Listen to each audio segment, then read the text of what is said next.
Next है 6.3 exercise.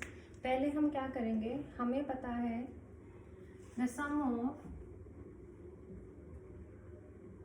The interior angles of the triangle is equal to 180। इन तीनों का सम 180 होता है, ये हमने प्रूफ करना है। ठीक है, क्या करेंगे, इस एंगल्स को 1, 2 एंड 3 ले लो। देखो मैं बड़ा बनाती हूँ। हमने क्या प्रूव करना है, the sum of the angles of a triangle is equal to 180 degree. Angle 1, angle 2, angle 3। Construction हमें क्या करनी है,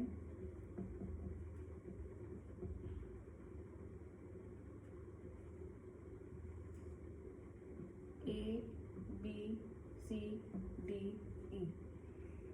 draw A B parallel to D ई।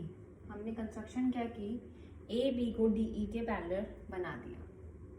इसको ले लो एंगल 5, इसको ले लो एंगल 6।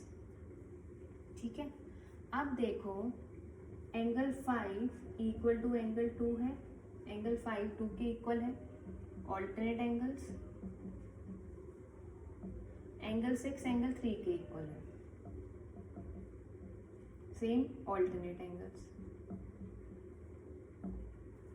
ठीक है, हमें पता है 5 + 1 + 6 डी बना रहे हैं, तो किसके इक्वल हो जाएंगे, 180 डिग्री लीनियर पेयर। अब मैं 5 की जगह 2 लिख सकती हूँ क्योंकि दोनों इक्वल हैं, तो मैंने क्या लिख दिया, एंगल 2। 1 को 1 ही रहने दो, प्लस 6 की जगह 3 लिख सकती हूँ, इक्वल टू 180 डिग्री। रीजन लिख दो, 5 equal to angle 2, angle 6 equal to angle 3।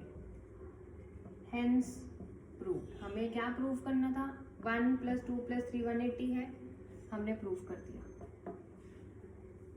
ठीक है, नेक्स्ट थ्योरम क्या है, the exterior angle of a triangle is equal to the sum of the interior opposite angles. हमने क्या प्रूव करना है,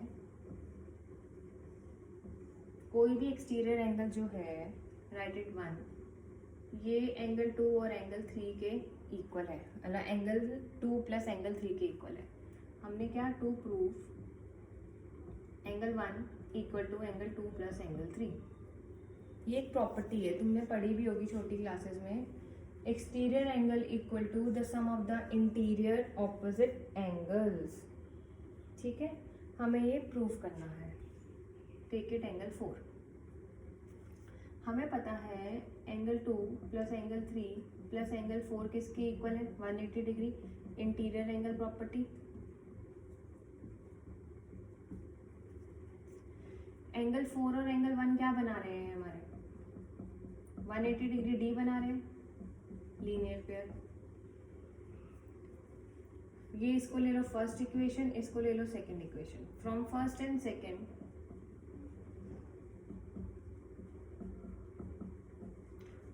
RHS दोनों का इक्वल है, तो LHS भी इक्वल हो जाएगा। 2 + 3 + 4 equal to angle 4 + angle 1।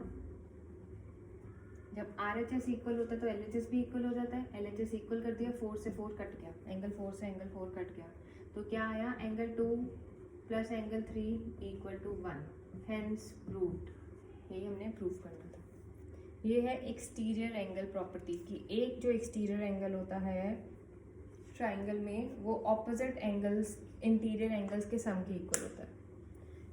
Angle 1 जो है एंगल 2 + एंगल 3 के इक्वल होगा, हमने वही प्रूव किया।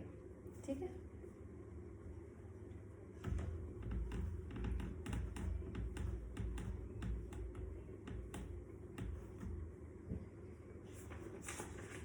एग्जाम्पल 7 देखो।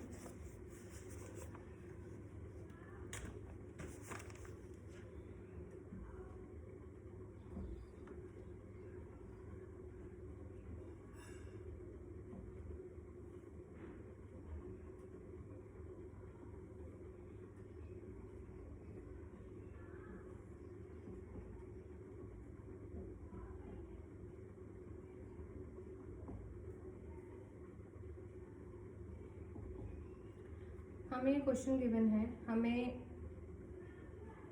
ये 90 डिग्री गिवन है, ये 30 गिवन है, Q 40 गिवन है, ये Y है, ये X है। हमें X और Y की वैल्यू निकालनी है, ठीक है। अब ये देखो, इन ट्राइंगल TQR, TQR में angle T plus angle Q plus angle R किसके इक्वल है? 180 डिग्री के। पता ही हमें ट्राइंगल का तीनों का सम 180 होता है। एंगल T 90 गिवन है, एंगल Q 40 गिवन है, इससे हमारा एंगल R निकल जाएगा। एंगल R इक्वल टू क्या आया तुम्हारा? 50 डिग्री। तो मेरे x की वैल्यू क्या आ गई? 50, क्योंकि R जो है मेरा 50 है, तो ये क्या आ गया? 50 डिग्री। अब मुझे निकालना है y। अब देखो, इन ट्राइंगल PSR ट्राइंगल में अभी मैंने पढ़ा था angle y equal to angle P plus angle x, exterior angle property. Angle y exterior angle है, इस किसके इक्वल होगा? P और R के एंगल के इक्वल। y मुझे पता नहीं है, एंगल P 30 है, x मैं अभी निकाल चुकी हूँ 50, तो एंगल y किसके इक्वल हो जाएगा? 80 डिग्री। क्वेश्चन खत्म, ठीक है। Next example 8, very important question.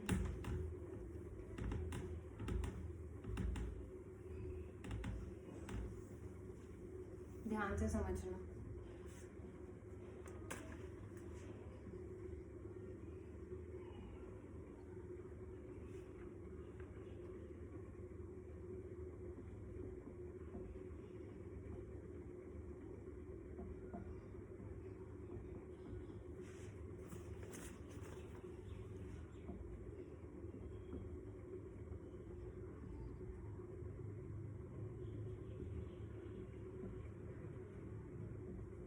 ठीक है, हमें क्या गिवन है? The sides AB and AC are produce to E and D if the bisector of BO and CO of angle this prove. हमें क्या करना है? एंगल BOC, ये जो एंगल है angle BOC equal to half of angle BAC।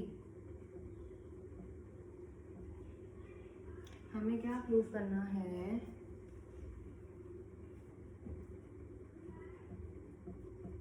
ये जो angle है इसका आधा है, ठीक है, हमें ये प्रूव करना है।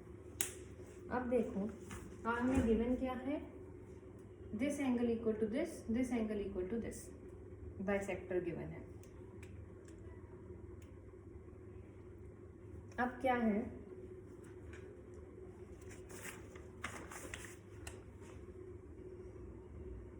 Angle 1, angle 2, angle 3, angle 4, angle 5। Angle 1 plus angle 2 plus angle y equal to 180 degree, linear pair. This plus y किसके इक्वल हो गया है? 180 डिग्री के इक्वल हो गया है। एंगल 1 और एंगल 2 इक्वल है, तो मैं इसको ट्वाइस ऑफ एंगल 2 लिख सकती हूँ। मैंने एंगल 2 लिख, तो मैं ट्वाइस ऑफ एंगल 1 भी लिख सकती हूँ, लेकिन मेरे को एंगल 5 चाहिए। एंगल 5 इससे लिंक कर रहा है, अंदर वाले एंगल से, इसलिए मैंने ट्वाइस ऑफ एंगल 2 लिखा। Plus y equal to 180 degree, ठीक है। Twice of angle 2 equal to 180 minus y, y को वहाँ पे ले गई। अब ये 2 यहाँ पे मल्टीप्लाई है, वहाँ पे जाके डिवाइड हो जाएगा, तो हाफ 180 माइनस y। अब हाफ 180 से डिवाइड हुआ तो 90, और y से डिवाइड हुआ तो y/2। तो एंगल 2 की मेरी वैल्यू क्या आ गई? 90 माइनस y/2। सिमिलरली हम एंगल 3 की वैल्यू निकाल देंगे। अब एंगल 3 की वैल्यू कैसे निकालेंगे? सेम चीज़, angle 3 plus angle 4 plus z equal to 180 degree, linear pair. Reason सब में लिखना है, अदरवाइज मार्क्स नहीं मिलेंगे। 3 और एंगल 4 एक दूसरे के इक्वल है, तो मैंने 4 की जगह क्या लिख दिया? Angle 3। 3 plus 3 twice of angle 3 plus angle z equal to 180 degree, twice of angle 3 equal to 180 minus z। Same चीज़, z वहाँ पे चला गया। अब 2 यहाँ पे मल्टीप्लाई है, वहाँ पे जाके डिवाइड हो जाएगा, तो एंगल 3 की वैल्यू क्या आ गई? 90 माइनस z/2। ठीक है, अब मैंने दो वैल्यूज निकाल दी, एंगल 3 की वैल्यू भी निकाल दी, एंगल 2 की वैल्यू भी निकाल दी। मैंने क्या किया, ये दोनों इक्वल थे, एंगल 1, 2 और y 180 के इक्वल है, इससे मैंने एंगल 2 की वैल्यू निकाल दी। 1 + 2 + y 180, twice of angle 2 + y is equal to 180, twice of angle 2 is equal to 180 minus y, 2 यहाँ पे जाके डिवाइड होते, ये 90 बन गया और ये y/2 बन गया, तो एंगल 2 की वैल्यू आ गई। सिमिलरली एंगल 3 की वैल्यू आ गई। ठीक है,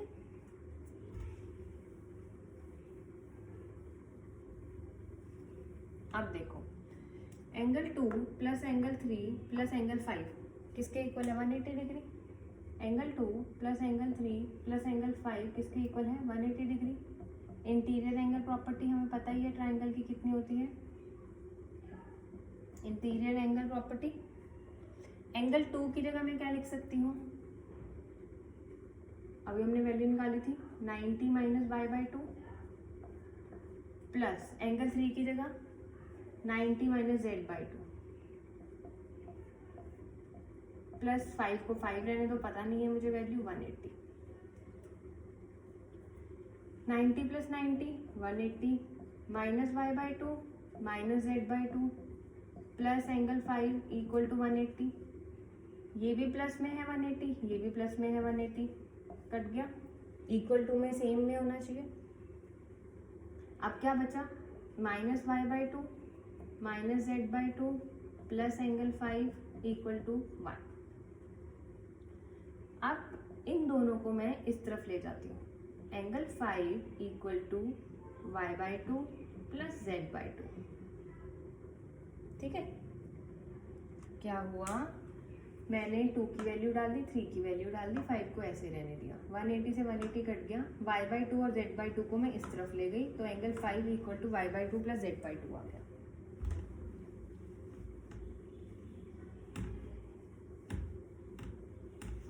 अब देखो, angle 5 equal to half common ले लो, y प्लस z। ठीक है, हाफ मैंने कॉमन ले लिया, y प्लस z।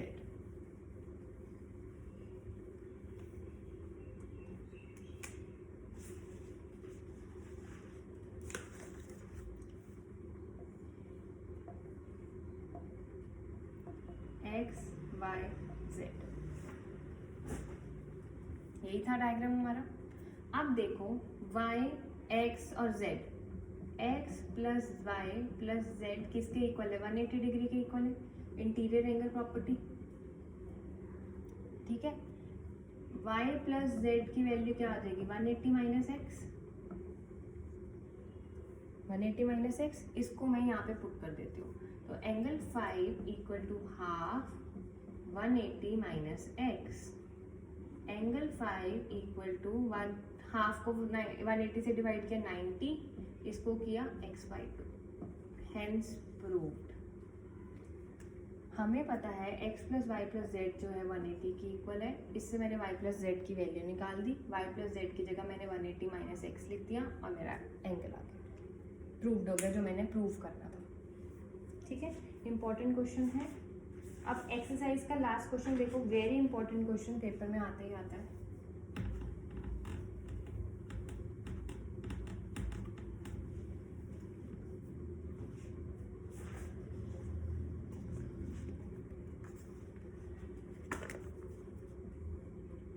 QRS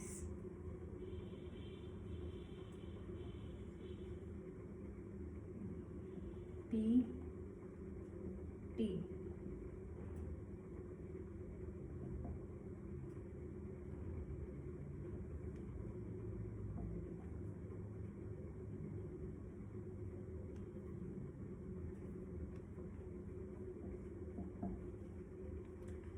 ठीक है, हमें क्या गिवन है, this angle equal to this angle equal to this. हमें प्रूव क्या करना है, angle QTR equal to half of angle QPR।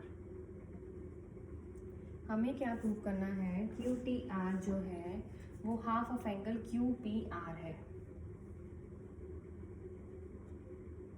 ठीक है, अब ध्यान से देखना, पहले मैं ट्राइंगल ले रही हूँ PQR। In triangle P Q R. P R S exterior angle हो गया पी क्यू आर ट्राइंगल का, तो angle P R S equal to angle P plus angle P Q R. Bracket reason क्या है, exterior angle property.